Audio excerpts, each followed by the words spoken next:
बीच में डिस्टेंस होता था r, तो आप बोलते थे कि इन दोनों के बीच में फोर्स लगेगी, that force is directly proportional to m1 m2 और इनवर्सली प्रोपोर्शनल टू r का स्क्वायर। और जैसे ही अगर आप प्रोपोर्शनलिटी साइन को हटाते थे तो आप एक कांस्टेंट इंट्रोड्यूस करते थे, ग्रेविटेशनल कांस्टेंट। तो ये था न्यूटन्स लॉ ऑफ ग्रेविटेशन। ठीक है। सिमिलरली इलेक्ट्रोस्टैटिक्स के अंदर जो हम स्टडी करेंगे that is the Coulomb's law in electrostatics. इसमें क्या होगा, दो चार्जेस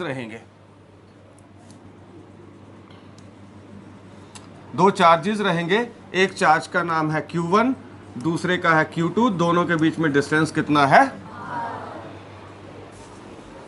ठीक है। अब हमें पता है चार्जेस जो होंगे तो इनके बीच में दो तरह की फोर्स लगती है, वन इज अट्रैक्टिव, सेकंड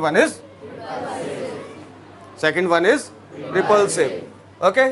तो दैट डिपेंड अपॉन चार्जेस कैसे हैं। अगर दोनों चार्जेस पॉजिटिव होते हैं तो फोर्स कैसी होगी, रिपल्सिव, है ना। अगर एक चार्ज नेगेटिव है दूसरा पॉजिटिव है तो फोर्स कैसी होगी, अगर दोनों चार्जेस नेगेटिव हैं तो फोर्स कैसी होगी, रिपल्सिव होगी।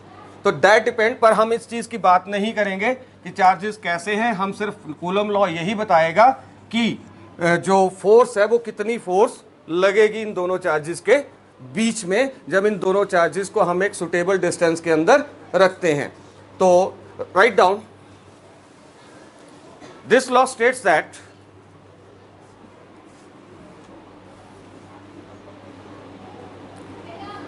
force of attraction or repulsion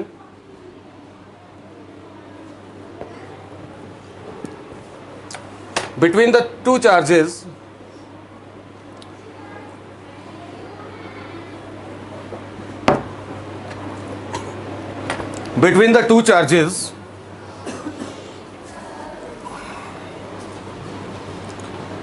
Q1 and Q2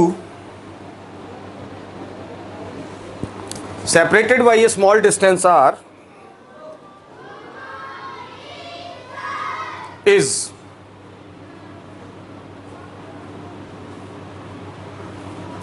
सो मैंने क्या लिखवाया, द फोर्स ऑफ अट्रैक्शन और रिपल्शन। तो मीन्स दो चार्जेस हैं तो उनके बीच में फोर्स या तो अट्रैक्टिव होगी या तो रिपल्सिव होगी। अगर फोर्स ऑफ अट्रैक्शन और repulsion between the two charges कौन कौन से, Q1 Q2 separated by A distance small r is, अगर हम उस फोर्स को मान लें F, then that force is directly proportional to, write down, then this force is directly proportional to product of charges, that is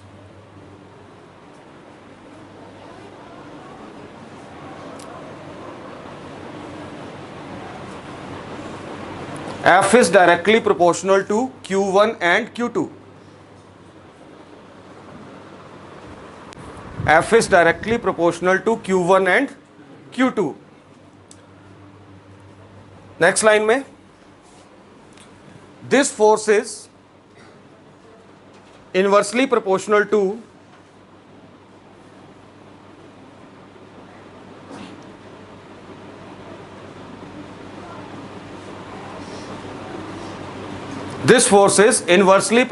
to square of the distance between them.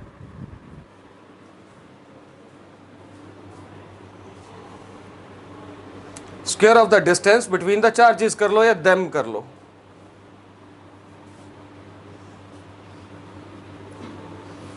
Therefore, this force is inversely proportional to r square.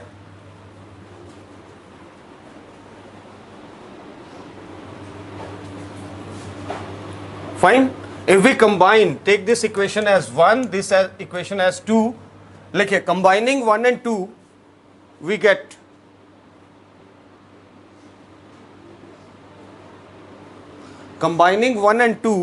get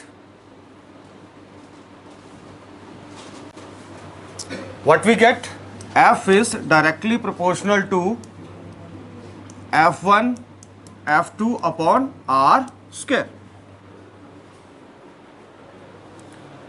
Okay. You know, if we remove the proportionality sign, we will introduce equals to into some constant. Okay, तो लिखिए removing proportionality sign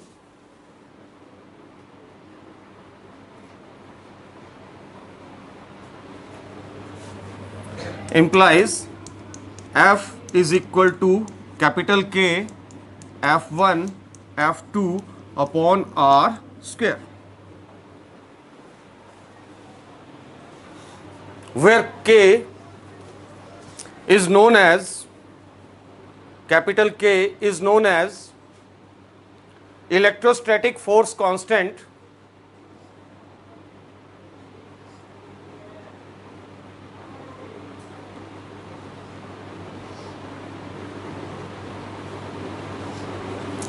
and its value is given by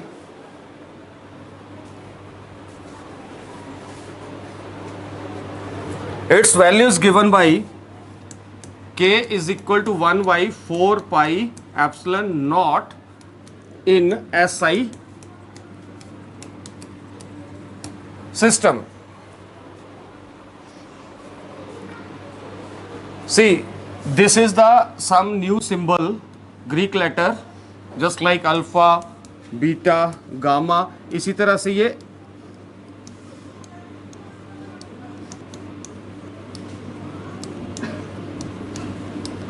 epsilon. You will read this as epsilon. This is not E. This is not E. This is epsilon. ठीक है, और epsilon के साथ मैंने क्या लगा दिया, एक नीचे जीरो लगा दी. अगर मैंने ये जीरो लगा दी, you will read this as epsilon naught. You will read this as epsilon naught, where epsilon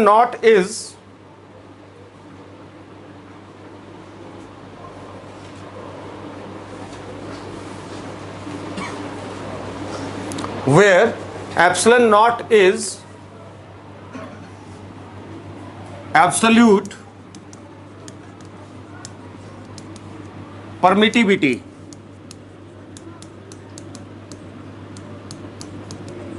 of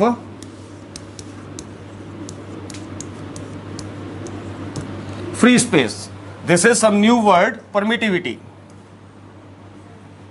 Epsilon naught is absolute permittivity of free space. Free space means where no air can exist. जहां पे air भी exist नहीं करेगी उसको क्या बोलेंगे, where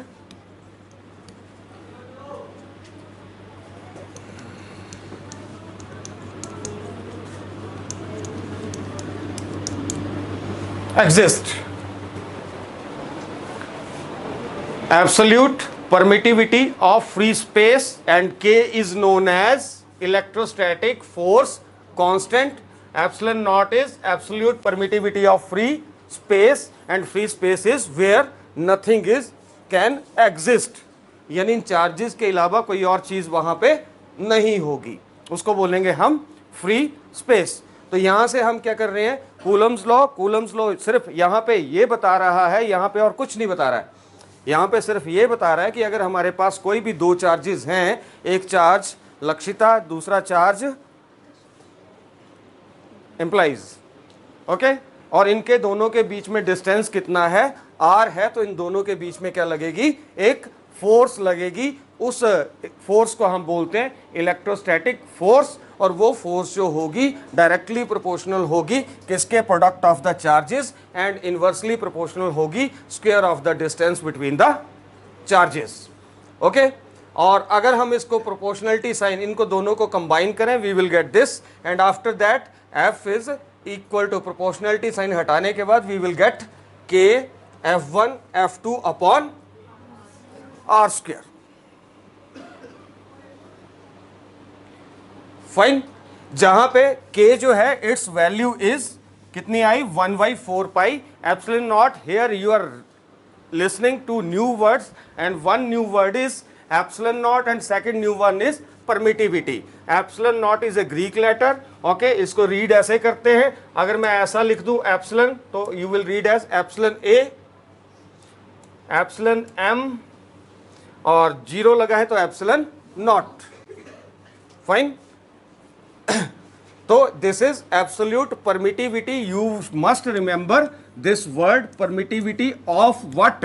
free space.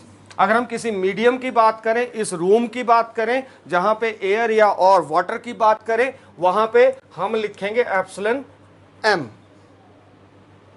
तो free space की एब्सोल्यूट परमिटिविटी जो होगी उसको एप्सिलॉन नॉट लिखेंगे। अगर हमारे पास कोई मीडियम होगा, मे बी एयर होगा, मे बी वाटर होगा, मे बी कोई और मीडियम होगा, तो उस मीडियम के अंदर हम परमिटिविटी जो होगी उसको लिखेंगे एप्सिलॉन एम, और इसको बोलेंगे absolute permittivity of that particular medium.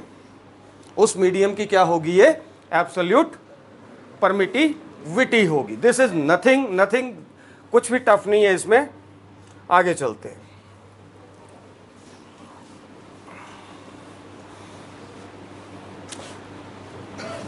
After doing this, we can write down, we can write Coulomb's law as, we can write Coulomb law as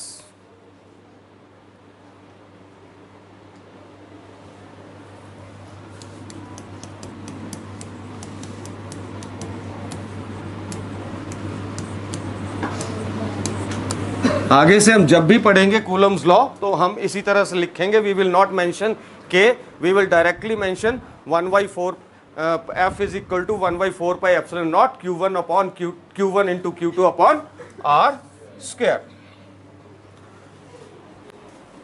next question है, what are units, dimensional formula and value of epsilon naught?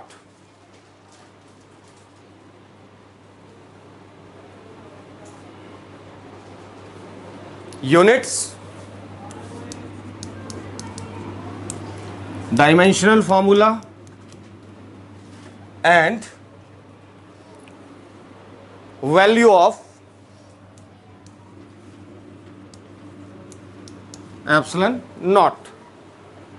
Epsilon naught के units क्या होंगे, epsilon not जो है इसकी value क्या होगी, epsilon not इसका डायमेंशनल फॉर्मूला क्या होगा। डायमेंशन फॉर्मूला आपने 11th में स्टार्टिंग में करे थे, ठीक है, वहां भी शायद आपने ये किया हो, पर मैं इसको अब आपको दोबारा करवा रहा हूं। तो आप लिखेंगे, we no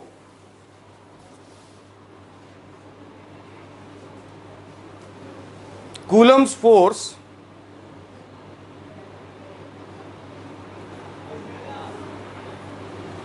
F, capital F, acting between the two charges Q1, Q2, Q1 and Q2 separated by a small distance R is given by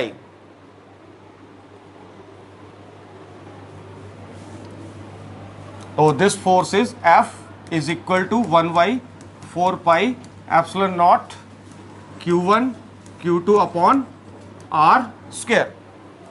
Now here we have to find out the value of epsilon naught. तो हम क्या करेंगे, epsilon naught जो है इसको हम क्या करेंगे, यहां से उठाएंगे, इधर ले जाएंगे और फोर्स को उठाएंगे, इधर ले आएंगे। ये इधर डिवाइड हो रहा है, उधर मल्टीप्लाई होगा, ये इधर मल्टीप्लाई हो रहा है, इधर डिवाइड होगा। Then you will get F की जगह epsilon naught is equal to 1/4 pi F Q1 Q2 upon R square.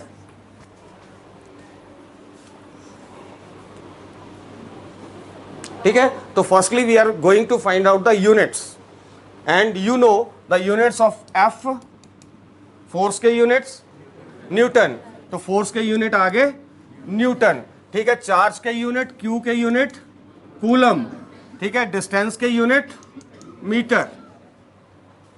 Okay, तो you will put here 1/4 pi newton into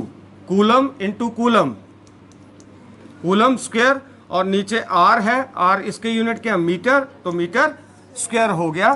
तो ये आ गया 4 पाई कांस्टेंट है, इसके कोई यूनिट नहीं होंगे, इसको हम हटा देते हैं। ओके, तो हमारे पास क्या है एप्सिलॉन नॉट के यूनिट्स, तो ऐसे लिखेंगे आप, units of epsilon naught are newton. यहां से बेटे देखो, न्यूटन यहां से ऊपर चला जाएगा तो newton inverse coulomb square, metre square नीचे से ऊपर जाएगा तो metre inverse square.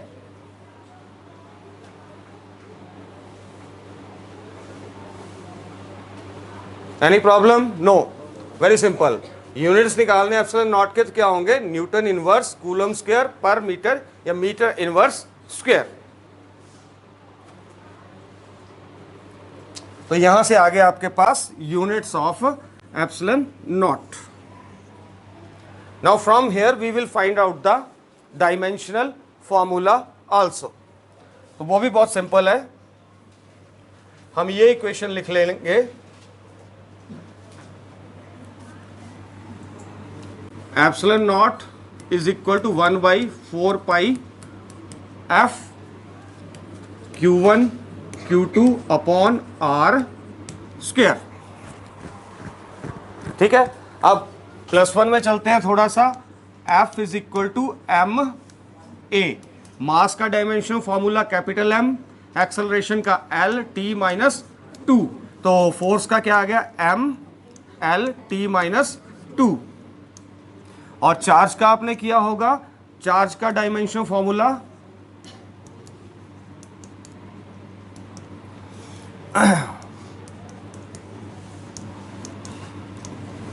A T.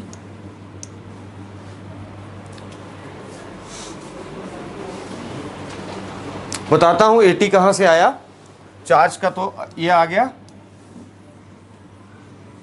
और डिस्टेंस का आपको पता ही है, डायमेंशन फॉर्मूला क्या होगा डिस्टेंस का, एल। अगर 2L हैं तो L क्या हो जाएगा, स्क्वायर। ठीक है, तो यहां से we can find out dimensional formula of epsilon naught, that is यहां पे 1/m/L T-2 फोर्स का लिख दिया। कांस्टेंट का कोई डायमेंशन फॉर्मूला होता नहीं है, 4 पाई क्या है, कांस्टेंट है, इसका कोई डायमेंशन फॉर्मूला नहीं होगा। ठीक है, तो mL T-2 चार्ज का AT इंटू AT, ठीक है, और डिस्टेंस का L और इसका क्या है स्क्वायर, तो L स्क्वायर आ गया। अब नीचे वाली सारी चीज़ों को हम क्या करेंगे, ऊपर ले जाएंगे, तो नीचे जिनकी पावर पॉजिटिव है वो ऊपर जाके क्या हो जाएगी, नेगेटिव हो जाएगी, और नीचे जिनकी पावर नेगेटिव है ऊपर जाके क्या हो जाएगी, पॉजिटिव हो जाएगी। तो हम क्या करेंगे, इसको ले जाते हैं पहले, तो m-1 L-1 T-2, ठीक है, a स्क्वायर T स्क्वायर, और साथ में L है, L ऊपर जाएगा तो L-2, नीचे L स्क्वायर है तो ऊपर जाके क्या हो जाएगा, L⁻²।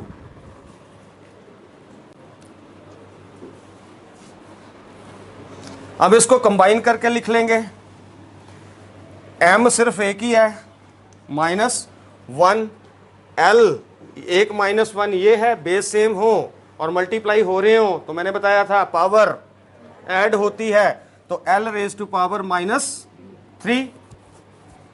ठीक है, a स्क्वायर को वैसे लिख देते हैं, t स्क्वायर ये है, t स्क्वायर ये है, तो कितना हो गया, T⁻⁴। तो this is the dimensional formula of epsilon naught, that is the absolute permittivity of free space.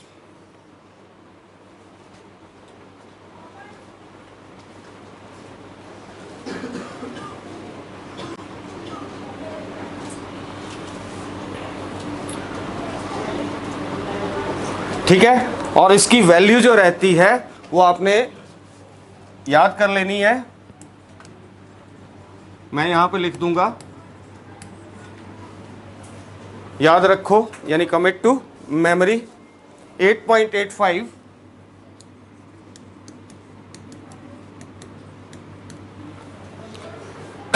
Into 10⁻⁻12 8.85 into 10 raised to minus 12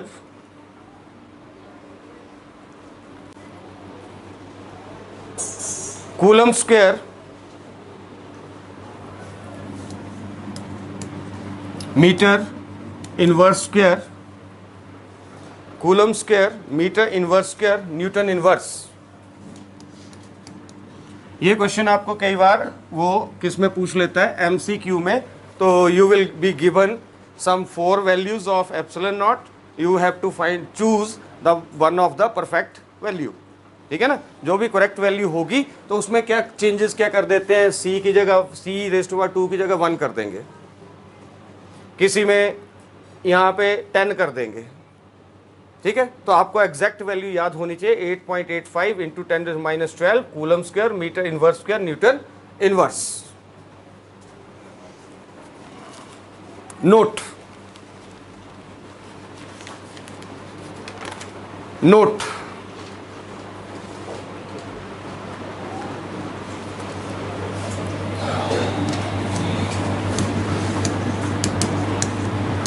in SI system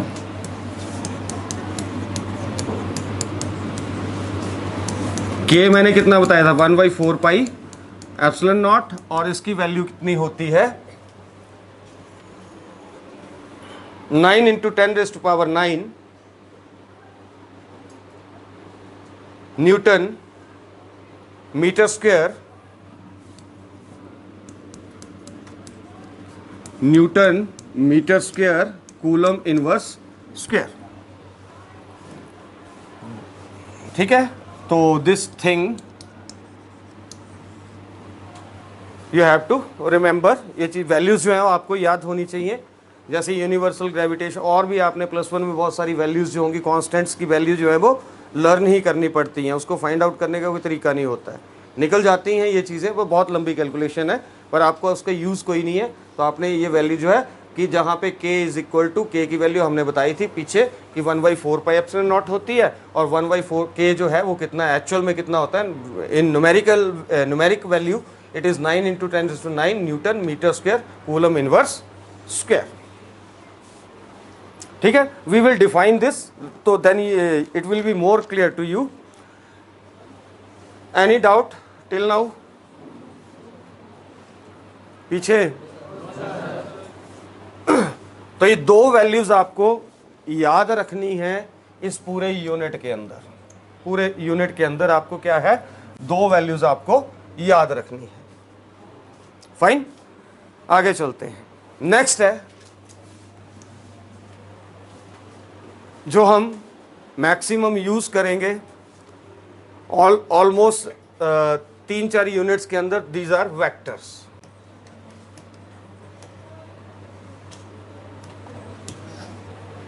vectors, ठीक है। और वेक्टर्स को स्टडी करना है तो सबसे पहले हमें, मैंने आपसे पहले भी एक बार डिस्कस किया था, 3 एक्सिस होंगी, एक्स एक्सिस, वाई एक्सिस और जेड एक्सिस, और कोई भी पॉइंट अगर स्पेस के अंदर होगा, प्लेन के अंदर हो तो 2 एक्सिस चाहिए, स्पेस के अंदर हो तो कितनी चाहिए, 3 एक्सिस चाहिए। तो we must take 3 axis,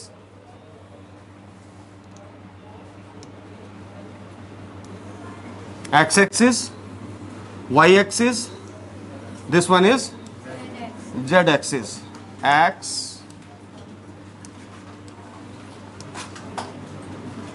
y and z axis।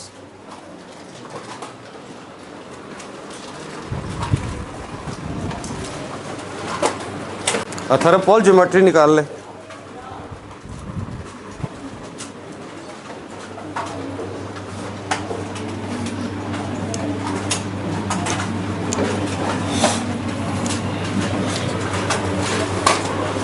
We will take 3 axis,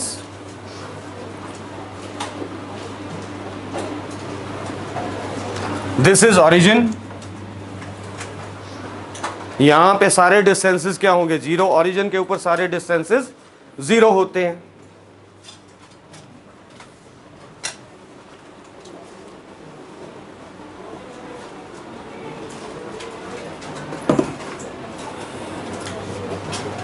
look at the board.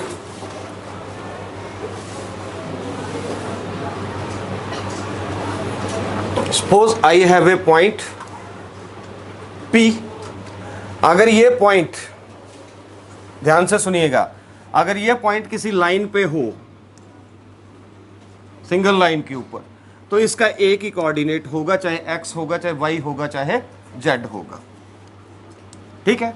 अगर यही पॉइंट किसी प्लेन के ऊपर हो, जैसे हमारा फ्लोर है, इसके ऊपर हो यही पॉइंट, तो इसके दो कोऑर्डिनेट होंगे, चाहे x y हो, चाहे x z हो, चाहे y z हो, दो कोऑर्डिनेट होंगे। प्लेन के ऊपर है कोई पॉइंट, टू कोऑर्डिनेट्स, लाइन के ऊपर है कोई पॉइंट, सिंगल कोऑर्डिनेट, और ये जो हमारा पॉइंट है ये स्पेस में है। ठीक है, ये पॉइंट कहां पे है? स्पेस में है, तो इसके कितने कोऑर्डिनेट होंगे? पीछे इसके कितने कोऑर्डिनेट्स होंगे? 3 कोऑर्डिनेट्स होंगे। ठीक है, तो मान लेते हैं इसका एक कोऑर्डिनेट x है, दूसरा y है, तीसरा z है। ठीक है, तो अगर हमें इस पॉइंट P का पोजीशन वेक्टर लिखना हो तो वो कैसे लिखेंगे? इस पॉइंट P का पोजीशन वेक्टर लिखना हो, therefore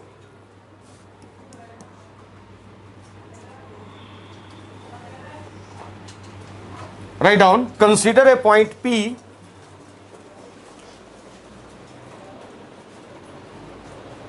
having coordinates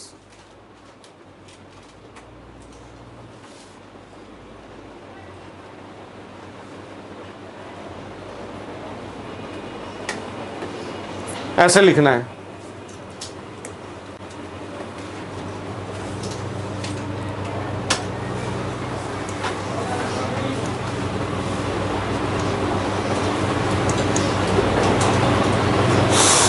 consider point P having, तो ऐसे लिखोगे point P x having coordinate, मतलब इसके कोऑर्डिनेट कौन कौन है? x y z हैं। Then position vector of point P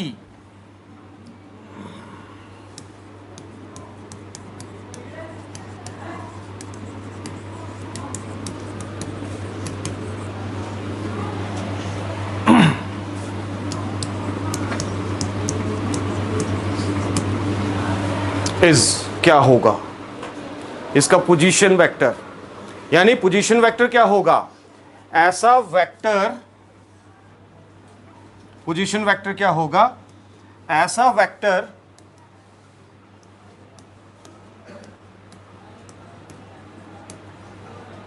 जो पॉइंट P की पोजीशन बताता है।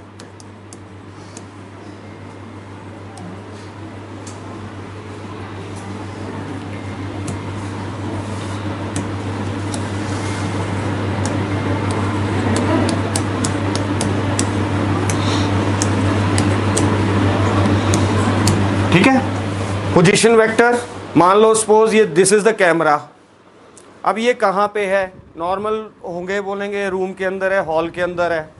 ठीक है, अगर वेक्टर की फॉर्म में मुझे बताना पड़ेगा, तो मैं अगर वो कोना जो है सबसे नीचे, उसको मैं ओरिजिन मान लूँ, तो उस पॉइंट से इस पॉइंट को हम मिलाएंगे। ठीक है, वो हो गया उसका मैग्नीट्यूड, और साथ में क्या बताएगा वेक्टर? हमें डायरेक्शन भी बताएगा। तो पोजीशन वेक्टर जो होगा पॉइंट P का, उसको हम लिखेंगे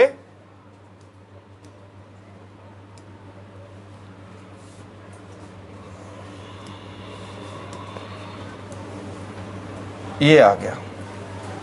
ठीक है, मान लेते हैं इसका नाम रख देते हैं हम R वेक्टर, इसका नाम रख देते हैं हम R वेक्टर। तो इस R वेक्टर को हम कैसे लिख सकते हैं? इस R वेक्टर को कैसे लिख सकते हैं वो देखना है।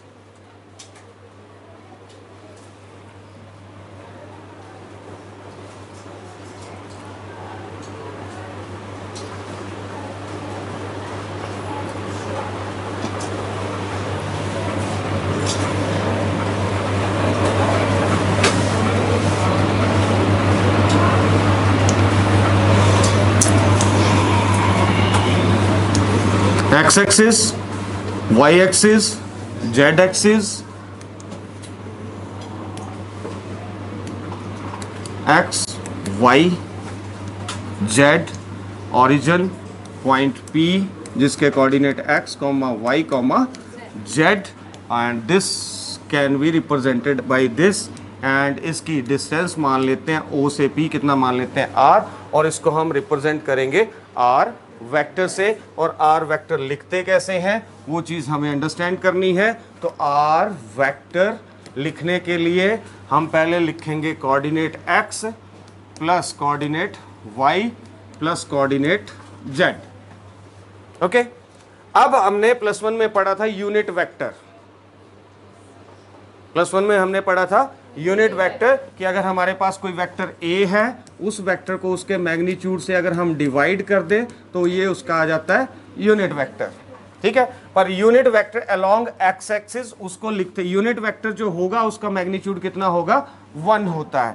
ठीक है, unit vector along X axis we will take this as I cap, unit vector along Y axis we will take this as Y cap J cap and unit vector along Z axis we will take this as okay. So while you are writing the position vector of point P you must take care, you have to choose what unit vector along x। तो x axis के साथ जो unit vector है वो x के साथ लग जाएगा, y एक्सिस के साथ जो यूनिट वेक्टर है वो y के साथ लग जाएगा और z एक्सिस के साथ जो यूनिट वेक्टर स्मॉल k है वो इसके साथ लग जाएगा। तो this is the position vector of point P having coordinates x y z।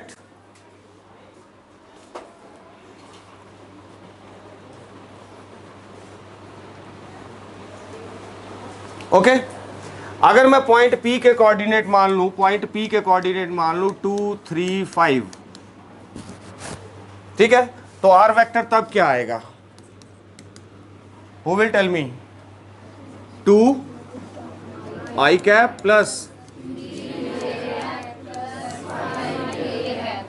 Okay. अगर मैं P के कोऑर्डिनेट मान लूं -3 -2 -1 तो R वेक्टर क्या आएगा?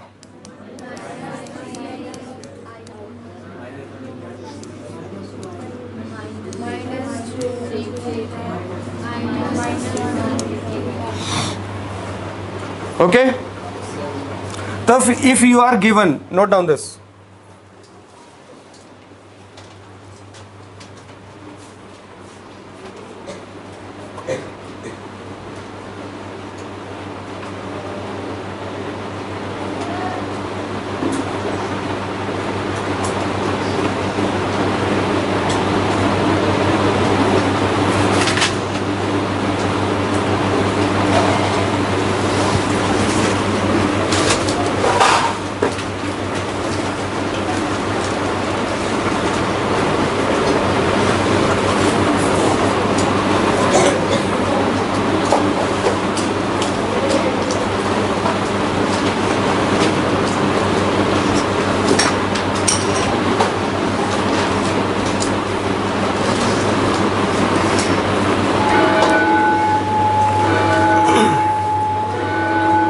फाइन। अब आपको ये तो आया, ये वेक्टर आ गया, पोजीशन वेक्टर आ गया। अब इस वेक्टर का अगर आपको मैग्नीट्यूड निकालना हो, मैग्नीट्यूड की यहां से लेके यहां तक का डिस्टेंस कितना है, उस कोने से कैमरे का डिस्टेंस कितना है, उसको बोलेंगे मैग्नीट्यूड। ठीक है, मैग्नीट्यूड और साथ में डायरेक्शन दोनों मिलेंगे, फिर क्या बनेगा? ये कंप्लीटली एक वेक्टर बनेगा। तो आगे आप लिखोगे मैग्नीट्यूड ऑफ वेक्टर आर।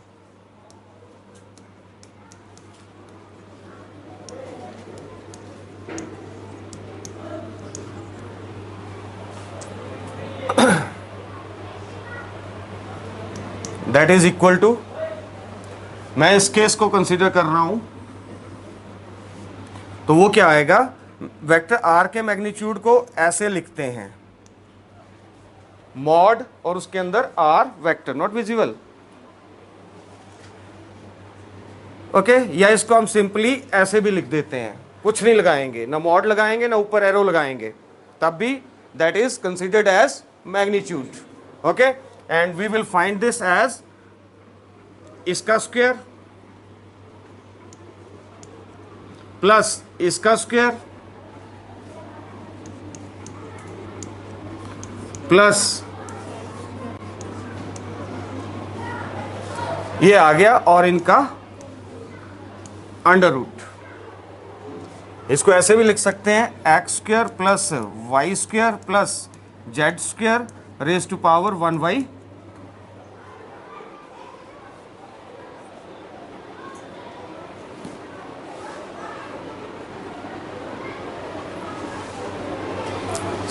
ठीक है, इसका आप बहुत इजीली निकाल सकते हो। सपोज आपने इसका निकालना है तो क्या आएगा, r is equal to 2 square plus 3 square plus 5 square. ठीक है, 25 4 प्लस 9 प्लस 25 प्लस 9 कितने हुए 34 plus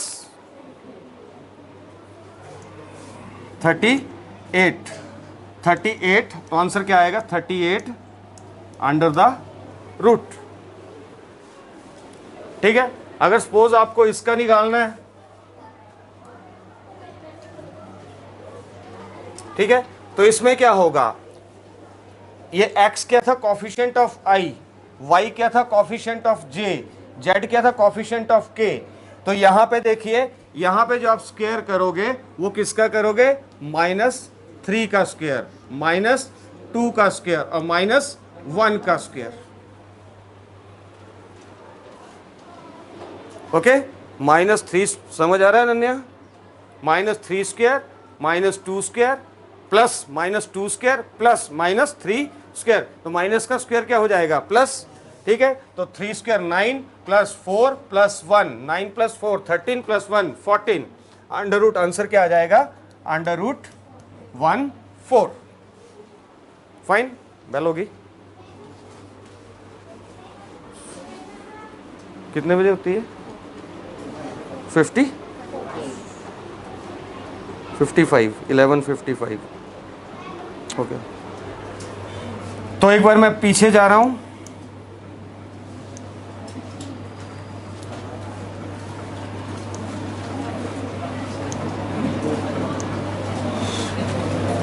We are starting from Coulomb's law of electrostatics.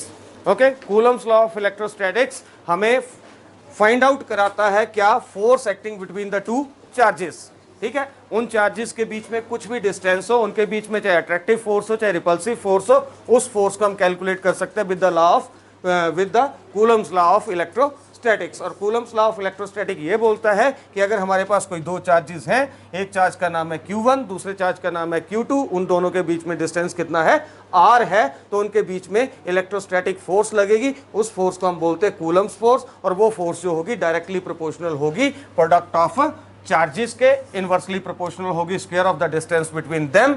और जब हम इन दोनों को कंबाइन करते हैं we will get this, and if we remove the proportionality sign we will introduce a constant K, and that is known as electrostatic force constant. Okay, and the electrostatic force constant K, इसकी value होती है 1/4 pi epsilon not. उसके बाद मैंने इसकी value आपको बाद में बताई थी, यहां पे 9 × 10⁻⁹ newton metre square coulomb inverse square, और वहां पे हमारे पास था epsilon naught. Epsilon naught is the absolute permittivity of free space. Absolute permittivity of free space, इस नाम को आपने रिपीट करना है, epsilon naught. Epsilon naught, this is a Greek letter, जैसे अल्फा बीटा गामा। अच्छा, some students are writing are like this, so it is my advice, don't write